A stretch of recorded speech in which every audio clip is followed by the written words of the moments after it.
Hi friends, welcome back to the know the game podcast.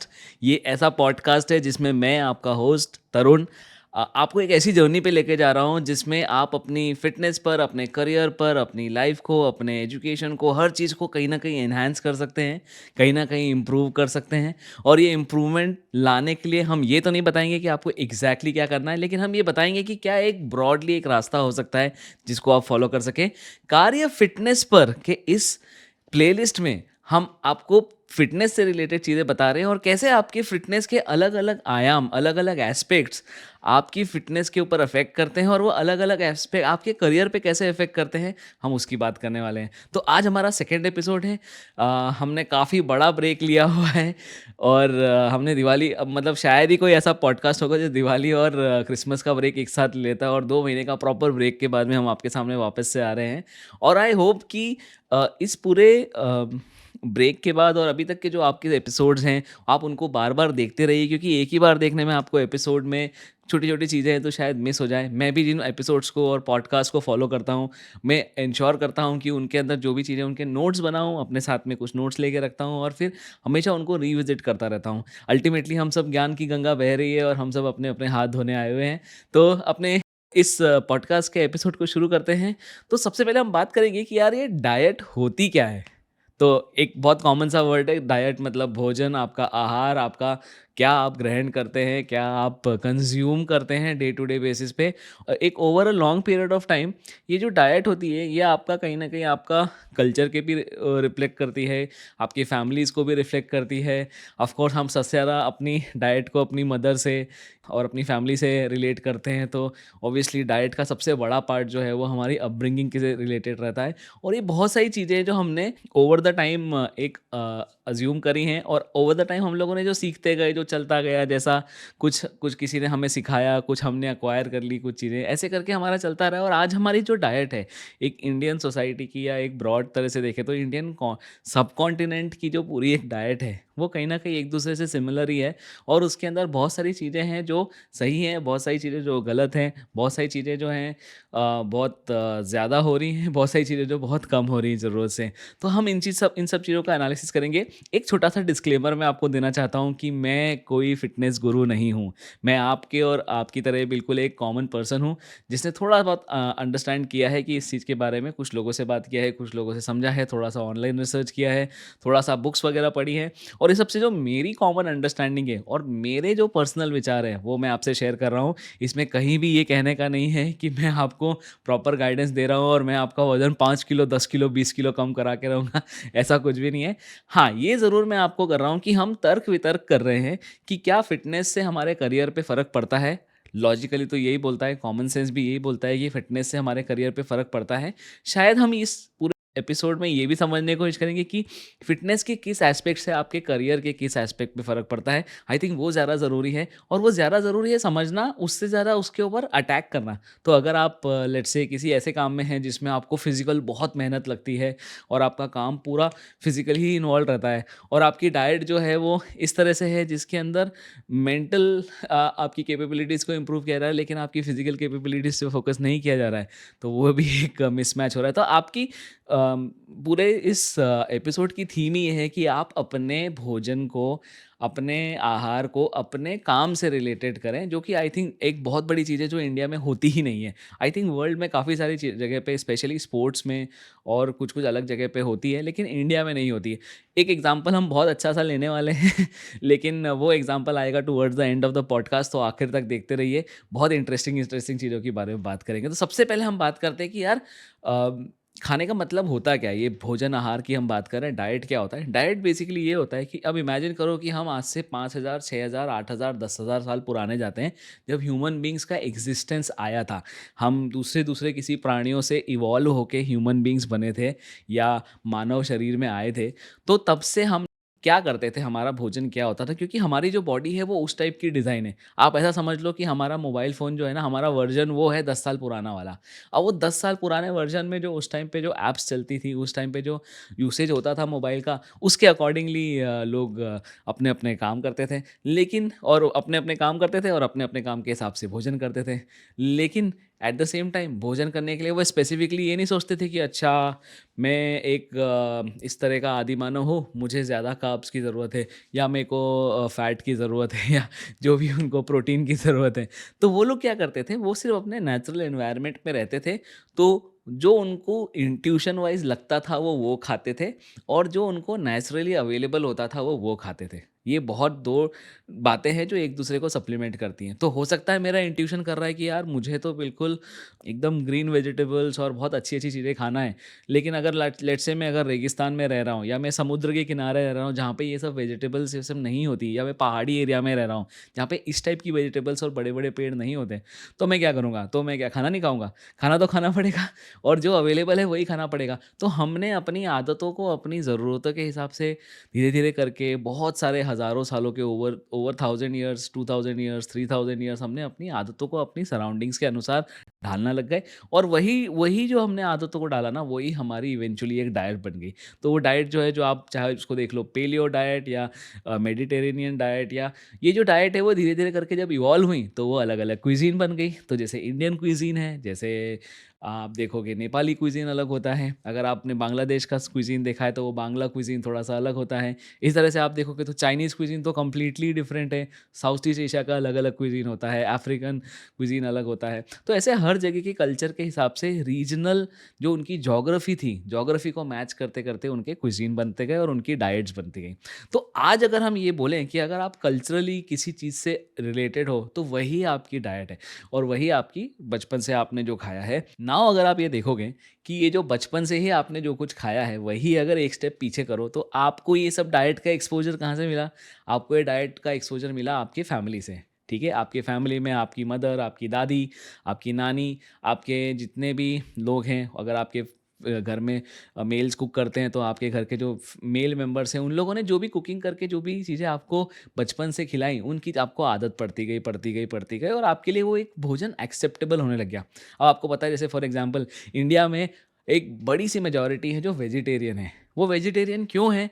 क्योंकि उनके एक religious sentiments हैं, उससे रिलेटेड एक कल्चरल सेंटिमेंट है ना, ऑफ कोर्स सबसे बड़ी बात कि उनकी फैमिली में बहुत वो है। तो आपने देखा होगा कि काफ़ी सारे वेज फैमिलीज़ के जो बच्चे रहते हैं, वो जब बाहर रहने जाते हैं, तो या फिर अगर काम के लिए बाहर जाते हैं या स्टडीज़ के लिए बाहर जाते हैं, तो आपने देखा होगा कि वो नॉन-वेज शुरू कर देते हैं या थोड़ा बहुत अंडा स्टार्ट कर देते हैं या सिर्फ़ चिकन खाते हैं या सिर्फ़ चिकन की करी खा लेंगे, ऐसा बहुत सारा है। तो ये जो आपका एनवायरनमेंट है, जो आपकी संगत है, उससे बहुत फ़र्क पड़ता है आपके डाइट के ऊपर और उसके ऊपर मैं बहुत लेट में आऊँगा कि वो क्यों ज़रूरी है आपकी डाइट को इम्प्रूव करने के लिए और क्यों आपको अटैक करना पड़ेगा सबसे पहले अपने फ्रेंड सर्कल पर, अगर आपको अपनी डाइट इम्प्रूव करनी है। तो लेट्स कम टू दैट, लेकिन उसके पहले अभी पहले ये समझ लेते हैं कि हमारी बायोलॉजी, हमारी हिस्ट्री क्या बोलती है। तो हमारी हिस्ट्री यही बोलती है कि हम जिस ज्योग्राफी में रहे, हम जिस कल्चर में रहे, हम जिस फैमिली में रहे, उससे हमारी डाइट अफेक्ट होती गई। अब प्रॉब्लम यहाँ तक सब ठीक है, लेकिन प्रॉब्लम आती है यहाँ पर। अब यहाँ पर क्या है कि जो हमारी फैमिली, कल्चर और कम्युनिटी की जो डाइट की जो प्रेफ़रेंसेस थी, वो ज्योग्राफ़ी के हिसाब से तो थी ही सही, लेकिन बहुत सारे दूसरे फैक्टर्स भी हैं जो उसको अफ़ेक्ट करते गए। और वो जो दूसरे-दूसरे फैक्टर्स जो रिसेंटली पास्ट 100 से 200 सालों में जो अफ़ेक्ट करे हैं, उससे हमारी लाइफ़स्टाइल और डाइट जो है ना, वो कहीं न कहीं बिगड़ने लग गई है। अब मैं आपको समझाता हूँ कैसे। तो फॉर एग्ज़ाम्पल, पहले जब हमारे पास में अगर हम एग्रीकल्चर की बात करें, तो इंडिया के अंदर स्पेशली इंडियन सब कॉन्टिनेंट में, सिर्फ इंडिया की बात नहीं कर रहा हूँ, India, Nepal, India, Pakistan, Bangladesh, even Sri Lanka to a large extent, ये जो पूरी हरी भरी पूरा एक पैच ऑफ लैंड है जो सबसे ज़्यादा ब्लेस्ड है नेचुरल रिसोर्सेज में, स्पेशली एग्रीकल्चरल रिसोर्सेज के लिए, फर्टाइल लैंड के लिए। तो यहाँ पे हमेशा से बहुत ही वेरिड और विविधताओं वाली वेजिटेबल्स एंड क्रॉप्स हुआ करती थी। तो जब आपके पास में ये आपके पास ऑप्शन है, आप कल्चर की देखो, मतलब आप ये समझो कि आप अगर एक मेजॉरिटी ऑफ द सोसाइटी है और उनको हर चीज़ वहाँ पे, वो जहाँ पे बीज डालना रहे वहाँ पर उगा रहा है और वहीं पर वो, तो वो सोचेगा कि यार मैं क्यों कहीं किसी को मार के खाऊं और क्यों किसी पे अटैक करूं और क्यों किसी की बलि चढ़ाऊं और फिर उसको खाऊं। तो इसलिए वो वेजिटेरियनिज्म जो हमारे कल्चर में आया है ना, वो हमारी ज्योग्राफी की देन है और ऑफ कोर्स एक रिलीजियस सेंटिमेंट भी है। तो इसलिए, और ये देखो ना, अगर हमारे हमारे यहाँ पे इतनी फसल अच्छी नहीं होती। अगर हमारी धरती माता इतनी अच्छी उपजाऊ नहीं होती, तो शायद कहीं न कहीं हम फ़ोर्स हो जाते हैं अपने आप को उस चीज़ में घुसने के लिए। जैसे फॉर एग्ज़ाम्पल मैं देखता हूँ कि आपने देखा होगा कि साउथ ईस्ट एशियन कंट्रीज़ में काफ़ी सारी कंट्रीज़ में जिसमें बहुत सारी चीज़ें ऐसी खाई जाती हैं जो हमारे कल्चर में एक्सेप्टेबल भी नहीं है। मतलब कि कुछ छोटे इंसेक्ट्स रहते हैं या कुछ रेप्टिलियंस रहते हैं, ये सब कुछ भी खा लेते हैं। तो ऐसा नहीं कि उनको मज़ा आ रहा है वो चीज़ खाने में, अब उनका कल्चर उस तरह से बन गया है। लेकिन उसका कारण क्या था कि वो कंट्रीज़ बहुत बड़े-बड़े फ़ैमिन्स से गुज़री हैं। फ़ैमिन्स मतलब कि बहुत ज़्यादा ही एकदम लोगों के पास में खाने का अभाव था और बिल्कुल प्रॉपर अकाल पड़ा हुआ था। तो ऐसे अकाल वाली स्थिति में अगर मैं एक पिता हूँ और मेरे बच्चे बिलख रहे हैं और मुझे कुछ भी नहीं मिल रहा है, ना क्रॉप्स है, क्रॉप्स सारे सरकार लेके चली गई और दुश्मन लोगों ने आक्रमण किया और मेरे को सर्वाइवल करना है, तो सर्वाइवल के लिए मुझे जो मिलेगा मैं खाऊँगा। एक बिच्छू चल के जा रहा है, मैं उसको सेक के खा जाऊँगा। एक छिपकली मुझे दिख रही है, मैं उसको सेक के खा जाऊँगा, क्योंकि मुझे तो खाना ही है, मुझे मेरे बच्चों का भी पेट भरना है। तो वो वहाँ से वो कल्चर डिफ़ाइन हुआ है कि भई घास खाने से तो अच्छा है कि जो घास को खा के जो लेट्स से दूसरे कोई जीव-जंतु है उनको खा लिया जाए। तो ये कल्चर वहाँ से है। तो ऐसा हमें कोई अधिकार नहीं कि किसी के कल्चर को सही या गलत बोलें और ना ही अपन को ऐसी टिप्पणी कभी करना चाहिए। एक सहिष्णुता लेके चलना चाहिए हमें हमेशा कि जो भी लोग जो जिसका भी जो खान-पान है वो उसके कल्चर के अनुसार है और वो रिस्पेक्ट है। एज़ लॉन्ग एज़ उसका खान-पान आपके उसको अफ़ेक्ट ना करे और आपके उसको ना करे, तब तक हमें कोई फ़र्क नहीं पड़ता है कि यार कौन क्या कर रहा है। ऑफ़ कोर्स बहुत सारे रिलीजियस सेंटिमेंट्स हैं जो थोड़े से ऑन द स्ट्रॉन्गर साइड होते हैं, तो उसका भी सामने वाले को भी रिस्पेक्ट करना चाहिए, तो लोग करते हैं। मैं आजकल देखता हूँ कि एक बहुत अच्छा सद्भाव से हम सब जी रहे हैं और अच्छे से चल रहा है। तो उसी के ऊपर आगे बढ़ते हैं कि उसका इफ़ेक्ट हमारे करियर पे कैसे पड़ता है। सिंपल सी बात है कि अगर हम एक ऐसी डाइट खा रहे हैं, उससे हमारा जो बॉडी है वो एक certain kind of energy release करता है। रिलीज़ मतलब कि ऐसा नहीं कि कोई हम नॉन-वेज खा रहे हैं तो हमसे कोई और निकल रहा है कोई। तो बेसिकली हमारे खाने के अंदर 4 पोर्शन होना चाहिए, कार्बोहाइड्रेट्स, फैट, मिनरल्स और प्रोटीन्स, और इन सब को जिस चीज़ के अंदर हमें परोसा जाना चाहिए वो होना चाहिए फाइबर। ये सिंपल सी ये साइंस है, ये बेसिक मतलब आई थिंक 7वीं 8वीं कक्षा के छात्रों को पता है कि हमें ये होना चाहिए। प्रॉब्लम क्या है ना, over a period of time चूँकि हम एक बहुत ही एग्रीकल्चर बेस्ड सोसाइटी में रहे हैं और हमारा प्राइमरीली जो इनकम का सोर्स हो या प्राइमरी सबकी जो आजीविका रही है वो एक रिलेटेड टू एग्रीकल्चर रही है, तो हम कहीं ना कहीं जो है कार्ब्स के ऊपर बहुत डिपेंडेंट हो गए हैं। पर हाँ, ऐसा नहीं था। पिछले अगर आप 100-200 साल पहले जाओगे तो हमारी जो क्रॉप्स थी उसमें बहुत विविधता थी और इसलिए हमें फाइबर, प्रोटीन, मिनरल्स, हर चीज़ बहुत अच्छी अच्छी क्वांटिटी में हमें मिलता था। लेकिन अब जो हम जिस तरह की मॉडिफाइड क्रॉप्स को खा रहे हैं, जिस तरह का गेहूँ हम खाते हैं, जिस तरह के चावल हम खाते हैं, जिस तरह के और जिस प्रोपोर्शन में हम इन सब चीज़ों को खाते हैं, उससे कहीं न कहीं ये जो प्रोपोर्शन है ना, ये जो बैलेंस है ना डाइट का, वो ऊपर-नीचे हो गया है। और हमें सिर्फ़ ये करना है कि हमें उस डाइट को प्रॉपर तरीके में करना है और हम उस तरीके में जाएँ जिसमें हम 100, 200, 300, 400, 500 साल पहले हमारे जो पूर्वज थे, वो जिस तरह से रहते थे। इवन उतना लेट भी जाने की ज़रूरत नहीं। Even if you go 100 years back, तब तक भी हमारे जो लेट्स से हमारे दादा तो नहीं, हमारे परदादा भी नहीं, हमारे परदादा के जो पूर्वज रहे होंगे, वो लोग जिस तरह से जो खाते थे, मतलब 4 जनरेशन आप पीछे चले जाओ, जो भी उनका खान-पान था ना, वो आपके लिए परफेक्ट खान-पान है। अगर आपको वही मटीरियल और वही इंग्रीडिएंट्स मिल सकते हैं आपके खाने के लिए और उसी तरीके से अगर आप अपने खाने को पका सकते हो, तो आपके लिए नथिंग लाइक इट। वो प्रॉपर बैलेंस डाइट है और ये सबसे ब्यूटीफुल बात है हमारे यहाँ की इंडियन, स्पेशली इंडियन डाइट की। तो जैसे बाहर के या दूसरी जगह पे मैंने देखा है कि जो डाइट होती है वो स्पेसिफिक टू अ रोल होती है। हमारे यहाँ पे भी धीरे-धीरे वो चीज़ हो रही है। तो जैसे फॉर एग्ज़ाम्पल जो वॉरियर्स रहेंगे, जो लोग लड़ाई करने के लिए जा रहे हैं, जो सेना में जो लोग हैं, उनकी डाइट कंप्लीटली अलग रहती है। आपने भी देखा होगा इंडियन आर्मी और जो हमारी आर्मीज़ हैं, उन सब की डाइट बहुत स्पेसिफिक रहती है और बिल्कुल नाप-नाप के वो लोग प्रॉपर प्रोपोर्शन में, सही प्रोपोर्शन में सब कुछ खाते हैं। तो वो एक उनकी बॉडीली नीड्स के अनुसार एक डाइट डिज़ाइन रहती है।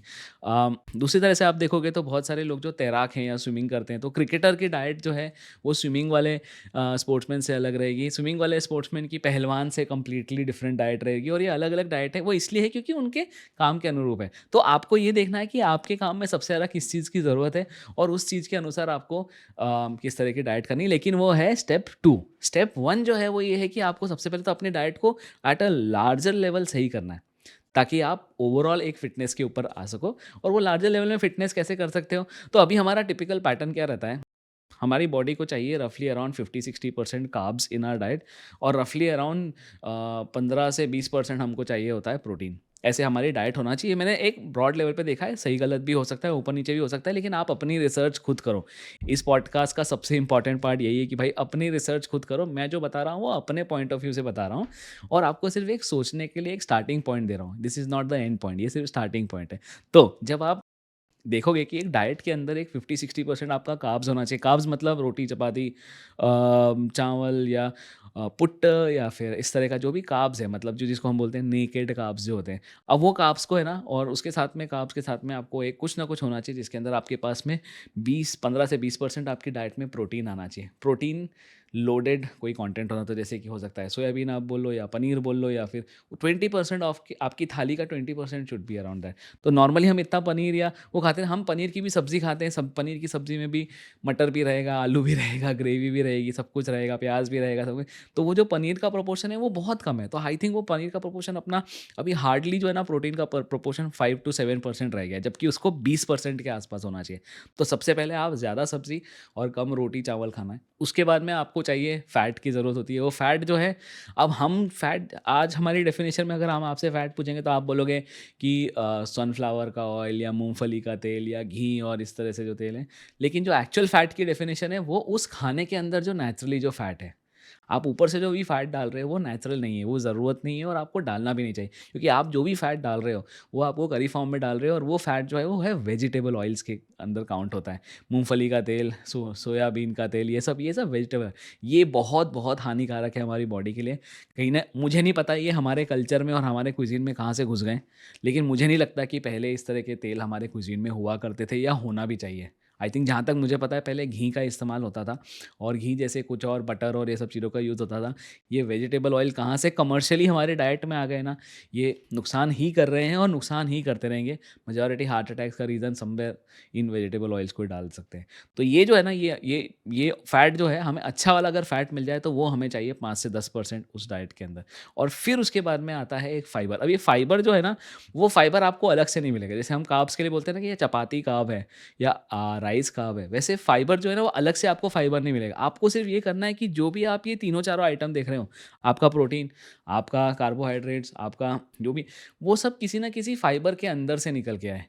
तो बेसिकली आइडिया सिंपल सा ये है कि आपकी जो बॉडी है, आपका जो स्टमक है, आपका जो डाइजेस्टिव सिस्टम है, उसको कोई भी एनर्जी वाला चीज़ अगर डायरेक्ट दे दोगे ना, तो उसको मेहनत नहीं करनी पड़ेगी, और मेहनत नहीं करनी पड़ेगी तो यार वो बोलेगा यार जो आ रहा है आने दो, मैं तो सबको अब्ज़ॉर्ब करके और बिल्कुल फैट में कन्वर्ट कर लूँगा। लेकिन वही अगर आप उसको मेहनत करवाओ कि फाइबर के अंदर छुपा के रख दो आप अपने फैट को, फाइबर के अंदर छुपा के अपने कार्बोहाइड्रेट्स को रख दो, फाइबर के अंदर छुपा के तो उसमें क्या होगा, आपकी जितनी भी चीज़ें आपने छुपा के रखी, वो सारी की सारी चीज़ें, वो मतलब उसको उसको एक्सट्रैक्ट करना पड़ेगा, उसको मेहनत करने का, और जब वो मेहनत करेगा तो उसको समझ में आएगा कि यार ज़्यादा मेहनत करो, जितनी ज़रूरत है उतनी मेहनत करो। ऑब्वियसली हमारी बॉडी भी बहुत इंटेलिजेंट है, तो वो हर चीज़ को अब्ज़ॉर्ब नहीं करेगी और जो ज़रूरत है वो लेगी, बाकी सबको exit.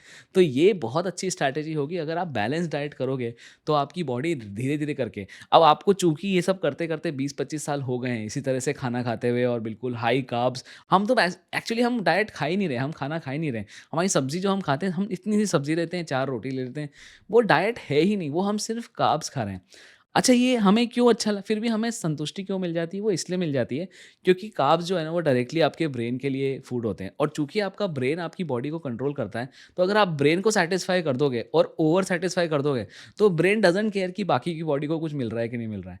That is where the problem comes कि आप अपने ब्रेन को तो एक्साइट कर रहे हो अच्छा-अच्छा कार्ब्स देके और वो, लेकिन जो बाकी की जो बॉडी है वो सफ़र कर रही है, और स्पेशली आपका जो मसल सिस्टम है, वो बहुत सफ़र करता है। मसल सिस्टम और फैट अगर नहीं है तो आपके जॉइंट सिस्टम, फैट जो है वो आपके जॉइंट्स के लिए ज़रूरी है, मसल और प्रोटीन जो है वो आपके मसल के लिए। ये तो मतलब नॉलेज है, ऐसा मैं बोलूँगा भी आपको तो ऐसा लग रहा है कि बोलने में भी मुझे ऐसा लग रहा है कि आपको पता है ये सब चीज़ें। तो कहने का मतलब ये है कि अपनी डाइट को सही तरह से स्ट्रक्चर कर लो, अपनी मर्ज़ी के अनुसार स्ट्रक्चर कर लो, अपनी कल्चर और अपनी कम्युनिटी के अनुसार स्ट्रक्चर कर लो। वेज खाते हो तो वेज में स्ट्रक्चर कर लो। गूगल करोगे आप वेज में, तो वेज में इतने सारे प्रोटीन के सोर्सेज़ हैं ना, जो आपको नॉन-वेज में जाने की ज़रूरत नहीं। और नॉन-वेज में अगर देखोगे तो नॉन-वेज में भी अगर आप प्रोटीन के सोर्सेज़ देखोगे तो रियल प्रोटीन के सोर्सेज़ देखो, बहुत सारे सोर्सेज़ ऐसे हैं जो प्रोटीन तो रखते हैं लेकिन नुकसान भी बहुत सारा लगते हैं, बहुत सारा उनके अंदर गलत वाला फैट भी होता है ये तो आप अवॉइड करो इन सब चीज़ों को, जस्ट कोशिश करो कि सही तरह का खाना आपको मिले और सही तरह की आपको एनर्जी आप अपनी बॉडी में ले जाएँ। तो जब आप डाइट को थोड़ा बहुत कर लेंगे, तो फिर आएँगे हम आपके करियर के ऊपर। तो अब डाइट जो है, जैसे मैं बता रहा था कि तो जब आपकी एक बेसलाइन फिटनेस सही आ जाए और आपको एक बेसलाइन फिटनेस अचीव हो जाए, तो फिर आप स्लोली स्लोली करके अपने आप को एक इम्प्रूवमेंट वाले मोड में डालते जाओ। फिर आप स्पेशलिस्ट अपनी डाइट को करने लग जाना, which is specialist to this thing.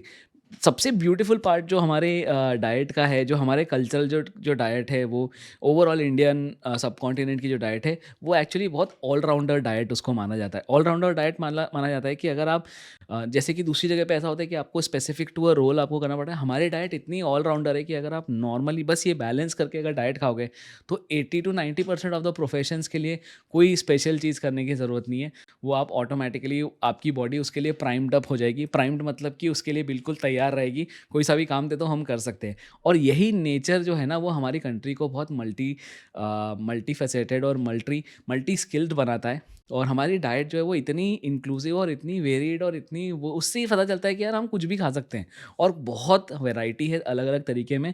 और हमने इतनी स्पेशली हमारे जो एंसेस्टर्स थे, उन लोगों ने खाने को इतना इंटेलिजेंटली अपने उसमें इंक्लूड किया है कल्चर में, कि हर चेंजिंग मौसम के अनुसार, हर चेंजिंग एनवायरनमेंट के अनुसार, हर चेंजिंग उसके अनुसार एक प्रॉपर मतलब की और मतलब अमेजिंग तरीके से उन लोगों ने हर चीज़ को अपने लाइफस्टाइल में इंक्लूड किया हुआ है। और आई थिंक आप भी उस चीज़ को go back to your roots, go back to where your grandfather and great great grandfather and grand mother started and used to live that वे।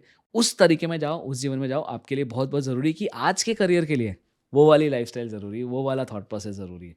तो कमिंग टू अनदर थिंग, एक जो थोड़ा-सा हमको ये और देखना है, जो कि लास्ट पॉइंट है हमारे आज के पॉडकास्ट का, वो ये भी है कि अगर हम खाना, चलो हमने डाइट का तो आप समझ गए कि एक बहुत ही कंपेलिंग केस है कि यार आपको एक प्रोपोर्शन सही रखना चाहिए। तो 2 चीज़ें और बतानी है। एक चीज़ तो ये हो गई कि सबसे लास्ट पॉइंट ये है कि आपको टाइमिंग कौन-सा रखना है। तो सिंपल सी बात है, जैसे again going back to our roots, जैसे हमारे एक बहुत फेमस डायटीशियन है, उनका नाम है रुजुता दिवेकर। मैं काफ़ी सारी उनकी बुक्स भी पढ़ी हुई है और काफ़ी सारे उनको फॉलो भी करता हूँ, और बहुत मुझे उनका बहुत लॉजिकल अप्रोच लगता है। तो वो भी यही बोलती हैं कि जैसे सूरज उगता है ना, हमारी बॉडी इज़ एक्चुअली डिज़ाइंड है सूरज के अनुसार। और सूर्य जैसे-जैसे उगता है और जैसे-जैसे नीचे मतलब सूर्यास्त हो जाता है, तो उसके अकॉर्डिंग हमारी बॉडीज़ भी डिज़ाइंड है। तो अगर हमारी बॉडीज़ वैसे ही डिज़ाइंड है, तो अपने डाइट को भी उसके अकॉर्डिंगली आप फाइन ट्यून कर लो, अट्यून कर लो, कि आप मॉर्निंग में जब ड्यूरिंग डे टाइम ही आप खाओ, और जैसे ही सूर्यास्त हो जाता है उसके बाद में स्टॉप ईटिंग। तो जैसे आप ऑफिस जाके घर आके अपनी बॉडी को रेस्ट देते हो, राइट? तो आपका स्टमक भी तो आपका बॉडी का ही पार्ट है ना। और बॉडी का अगर पार्ट है, तो उसको भी उतना ही रेस्ट की ज़रूरत है जितना आपके माइंड, आपके माउथ और आपके हैंड्स और लेग्स को है। तो उसको भी आप रेस्ट दो, और रेस्ट में आपकी स्लीप क्वालिटी भी इंप्रूव हो जाएगी, आपका ओवरऑल प्रेजेंस ऑफ माइंड भी इंप्रूव होगा, और आप इतने शार्प हो जाओगे नेक्स्ट डे और कमिंग डेज में, जब आप अपनी एक रूटीन फॉलो करने लग जाएंगे, कि आपको खुद को विश्वास नहीं होगा कि आप खुद ही हैं या कोई और है। एक जो इफ़ेक्ट बहुत अच्छी डाइट का होता है, वो होता है स्टेट ऑफ माइंड, मतलब पॉजिटिव स्टेट ऑफ माइंड। तो अपने डाइट के जो अलग-अलग कंपोनेंट्स हैं ना, वो अलग-अलग चीज़ों को कैटर करते हैं। तो अगर आपको फ़ील गुड करना है, तो आप कार्बोहाइड्रेट्स खाइए। आपको थोड़ा-सा अगर एनर्जी लेथार्जिक लग रहा है, तो आप थोड़े से प्रोटीन खा लीजिए। आपको अगर टायर्ड लग रहा है, तो फिर कुछ और खा लीजिए। ऐसे मतलब अलग-अलग चीज़ों से आपकी बॉडी के अलग-अलग चीज़ों को एम्पावर किया जाता है, इम्प्रूव किया जाता है। तो वही आप जब बैलेंस डाइट खाएँगे और उसको एक सनराइज़ से लेकर सनसेट के हिसाब से खाएँगे, तो उसमें ही आपके करियर के ऊपर बहुत बड़ा फ़र्क पड़ने लग जाएगा। बहुत मैं चाहता हूँ कि इस थॉट को आप अपने साथ ज़रूर रखें, कि ultimately you are what you eat, how you eat. तो ये व्हाट यू ईट और हाउ यू ईट वाला बहुत-बहुत इम्पोर्टेंट है। 2 बोनस पॉइंट आपको देके जाता हूँ। एक ये है, अगेन रुजुता दिवेकर जी से ही बोरोड किया हुआ है पॉइंट, कि ईट स्लो। जितना हम स्लो खाएँगे, उतना हमारी बॉडी जो है वो एक प्रॉपर मैकेनिज़्म में आएगी, और जो डाइजेशन प्रोसेस जो माउथ से स्टार्ट होता है, वो प्रॉपर्ली हो पाएगा। एंड दूसरा ये है कि अगर आपको कहीं पे भी लग रहा है, तो कुछ ज़हर अगर आप बंद कर सकते हो। तो ये जो, अब अगर वही हम हिस्ट्री की देखें, तो हिस्ट्री में कैसे स्टार्ट हुआ था, कि हम कल्चरली क्या था, कि हम एक एग्रीकल्चर वाली कंट्री थी, और हमारे यहाँ पे हर घर में खुद के घर का धान होता था, और हमारे पास में सब्जियाँ फ्रेश होती थी, वहीं के वहीं उग के, बिना किसी भी चीज़ के हम करते थे। तो आजकल जैसे कि बाकी सारे चीज़ों में हम कार्ब्स ज़्यादा खा रहे हैं, फैट ज़्यादा खा रहे हैं, मिनरल्स तो खा ही नहीं रहे हैं, प्रोटीन तो ना के बराबर है, और फाइबर पता नहीं है कि नहीं है, मतलब वी डोंट नो। मैदा खा रहे हैं तो फाइबर ज़ीरो होता है उसके अंदर।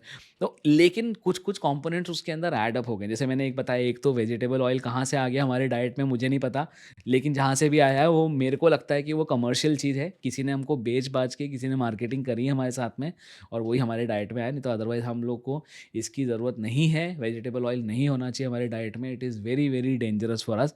कोई अगर रिसर्च कोई शेयर कर सकता है कि 100-200 साल पहले कितना हम लोग वेजिटेबल ऑयल खाते थे, तो प्रॉब्ली ना के बराबर ही होगा। सिर्फ स्पेशल ओकेजन्स पे होता था, जिसमें भी लाइक राजा महाराजा खाते होंगे शायद, वो भी हो सकता है। लेकिन हमारी डाइट में आज जो इंक्लूड हो गई है, वो एक और चीज़ इंक्लूड हो गई है, वो है पेस्टिसाइड्स, केमिकल्स।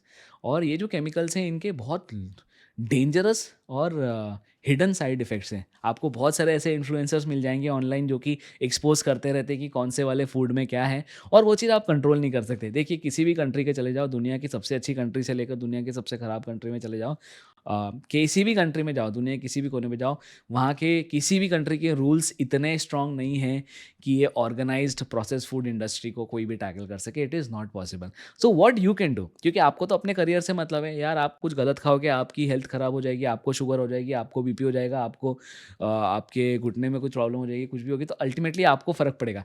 तो आप क्या कर सकते हो? सबसे बेस्ट है कि ये प्रोसेस्ड फूड को तो अवॉइड कर दो। पर ये तो बहुत ही ब्लैंकेट स्टेटमेंट है, लेकिन इस प्रोसेस्ड फूड को अवॉइड करना इतना आसान नहीं, क्योंकि हर हमारी दिनचर्या में घुस चुका है। जैसे वेजिटेबल ऑयल कहाँ से आया ना, वैसे हमें पता है कि प्रोसेस्ड फूड कैसे बेचा गया है ना आपको। जैसे मैगी, आप मैगी को लो, या मैगी के जैसी जितनी भी नूडल्स है, 2 मिनट्स वाले नूडल्स या 10 मिनट्स वाले नूडल, ये हमारी लाइफ़स्टाइल में कैसे आए? ये एक ज़रूरत थी, हमारी लाइफ़स्टाइल चेंज होती जा रही थी, और उसके अनुसार हमारी लाइफ़ में एक ज़रूरत थी, और उस ज़रूरत को इन लोगों ने कैटर करके एक प्रोडक्ट बना के हमें दे दिया। तो हम अगर एक मार्केटिंग पॉइंट ऑफ व्यू देखें, तो उन्होंने बहुत अच्छा काम किया है। एट द सेम टाइम उस प्रोसेस में ऑफ कोर्स उनको अगर कोई चीज़ को आपको लॉन्ग लास्टिंग करना है, तो उनकी मजबूरी है वो सब केमिकल डालना उसके अंदर। बिना उसके वो इतने लॉन्ग लास्टिंग होंगे नहीं, उसकी शेल्फ लाइफ होगी नहीं। शेल्फ लाइफ नहीं होगी तो उनको बार-बार उसको रिप्लेस करना पड़ेगा, उनका खाना खराब हो जाएगा, उनको प्रॉफिट नहीं होगा। तो अल्टीमेटली ये सब चीज़ें उनकी भी मजबूरी है ये चीज़ करना। इट्स नॉट दैट ईज़ी कि आप बोल दो कि नहीं, नहीं, आप तो ऐसा हमारे साथ गलत कर नहीं, इसीलिए तो हमारे यहाँ पे लॉज़ है ना, कितने केसेस हुए हैं, केसेस के अंदर डिस्कशंस हुए हैं, और लीगली भी अल्टीमेटली यही होता है कि यार ठीक है, अब जो हो रहा है वो हो रहा है। लोगों के ऊपर चॉइस है, उनको अगर नहीं खाना है तो नहीं खाए, खाना है तो खा ले, नहीं खाना है तो नहीं खाए। तो ओवरऑल कहने का मतलब ये है कि try to avoid all this thing. मैंने एक डॉक्टर प्रमोद के पॉडकास्ट में ये चीज़ सुनी थी कि जैसे ब्रेड होती है, ब्रेड के अंदर कोई एक केमिकल होता है, मुझे नहीं पता नाम क्या है, आप अपनी रिसर्च खुद करो, लेकिन कोई एक केमिकल होता है, जब उसको चूहों पर टेस्ट किया गया, तो वो एक बार के 1 वीक के डोज़ से उनको लाइफ लॉन्ग डायबिटीज़ हो गया था। ये मुझे इसलिए पता है क्योंकि मैं डायबिटीज़ का जीता जागता उदाहरण हूँ, वेट का और जितनी डाइट ख़राब हो सकती है उसका जीता जागता उदाहरण मैं हूँ। लेकिन मैं अपने आप को कोशिश कर रहा हूँ, एक जर्नी है, प्रगति पर है अपनी जर्नी फ़िटनेस की भी। तो जैसे-जैसे मेरी फ़िटनेस होती जा रही है, वैसे-वैसे मैं आपको भी शेयर करता जा रहा हूँ कि क्या है। इसीलिए मैं बोल रहा हूँ कि मैं कोई एक्सपर्ट नहीं हूँ, मैं सिर्फ़ उस रास्ते पे चल रहा हूँ जिसमें मैं चाहता हूँ कि आप मेरे साथ उस रास्ते पे चलें, और कहीं न कहीं मेरी और आपकी फ़िटनेस अगर अच्छी रहेगी तो अल्टीमेटली हमारे करियर्स में हेल्प होगी। इसी के साथ में लास्ट पॉइंट कि हमें एक ज़हर जो है वो हम रोज़ पीते हैं, और पीते हैं तो आप समझ ही गए हो कि क्या है वो, चाय, coffee with sugar, with milk. तो ये जो एक डेडली कॉम्बिनेशन हम पी रहे हैं, चाय या coffee with sugar, with milk, तो ये जो है ना, ये बहुत ही अच्छा खासा एक कहीं न कहीं हमें अफ़ेक्ट कर रहा है हमारी पूरी लाइफ़स्टाइल में और हमारे पूरे वेल-बीइंग में। लाख कोशिश करने के बाद भी मैं छोड़ नहीं पाता हूँ इस चीज़ को। मैं पिछले 3 या 4 सालों में कम से कम दर्जन भर बार ट्राई कर चुका हूँ। दर्जन मतलब 12 टाइम्स मैं ट्राई कर चुका हूँ कि इस चाय को और इस कॉफ़ी की आदत को छोड़ दिया जाए। कुछ दिनों के लिए छोड़ता हूँ, फिर वापस से इतनी तलब होती है कि आई स्टार्ट अगेन। स्पेशली ठंड के टाइम पे चाय की इतनी ज़्यादा इच्छा होती है कि यार 1 कप तो पी लो, 2 कप तो पी लो, और जब वो 1 कप कब वो 2, 4, 5, 10 कप में बदल जाता है, हमें नहीं पता चलता है। मैं इसका क्यों ज़िक्र कर रहा हूँ? क्योंकि आपकी डाइट के अंदर ऑब्वियसली चाय और ये कोई भी लिक्विड भी अगर आपकी बॉडी में जा रहा है, तो obviously that is also part of your diet. और अगर आप कर सकते हो, आप मैं तो नहीं कर पाया हूँ अभी तक, मैं कोशिश कर रहा हूँ, और जिस दिन होगा मैं सबसे पहले आपको छाती ठोक के बोलूँगा कि मैंने अपनी चाय और कॉफ़ी की आदत को कम कर दिया, हटा दिया या बिल्कुल ख़त्म कर दिया है। लेकिन अगर आप कोशिश करें, हो सकता है आपका विल पावर थोड़ा-सा बेटर हो मुझसे, और हो सकता है कि आप अपनी चाय कॉफ़ी की आदत को कर सकें। ये ज़हर है भाई, ये ज़हर है बस। ये this is going to just it is just destroying you. चाय का सबसे बड़ा इफ़ेक्ट तो आपको पता है ब्रेन के ऊपर होता है, तो एक तरह से बहुत अच्छा रहता है, लेकिन दूसरी तरह से ये है कि बाकी चीज़ें अफ़ेक्ट करती, सोचने समझने की शक्ति। स्टिमुलेंट है वो, मतलब पता नहीं किस तरह का है, वो साइंस में लोग, आप again do your own research. और दूसरी चीज़ जो है वो ये है कि उसके साथ जो शुगर आ रही है, वो शुगर आपको हर्ट कर रही है, आपके लीवर के ऊपर अटैक कर रही है। शुगर कैसे लीवर से कनेक्टेड है और वो सब क्या है, वो एक किसी न किसी एक एपिसोड में हम डालेंगे, जिसमें हम एक एपिसोड में हम बात करने वाले हैं फास्टिंग के बारे में, क्योंकि उससे मुझे काफ़ी फ़ायदा हुआ है, तो उसमें शायद हम देख सकते हैं, उस टाइम पे हम डिस्कस करेंगे शुगर और लीवर का संबंध, एक दोस्ती और याराना उनका। तब तक के लिए आप अपने फ़िटनेस पर ध्यान देते रहिए। फ़िटनेस पे ध्यान दोगे तो करियर पे भी ध्यान आ जाएगा। इसका मतलब ये नहीं कि बाकी चीज़ें जो करियर से रिलेटेड है उनको बैक बर्नर पे रख दो। ये सब एक मिश्रण है, आपको हर चीज़ थोड़ी-थोड़ी करना है और इसलिए कोशिश करो कि अपने नो द गेम पॉडकास्ट के हर एपिसोड को एक बार फिर से देखो। कोशिश करो कि उसमें से जो लर्निंग्स मिल जाए उसको अपनी लाइफ में इन्वॉल्व करो। थोड़ा बहुत भी चेंज आ गया ना, तो अपना इस पॉडकास्ट को करने का जो पूरा उद्देश्य है वो पूरा हो जाएगा। Thank you so much. जय हिंद।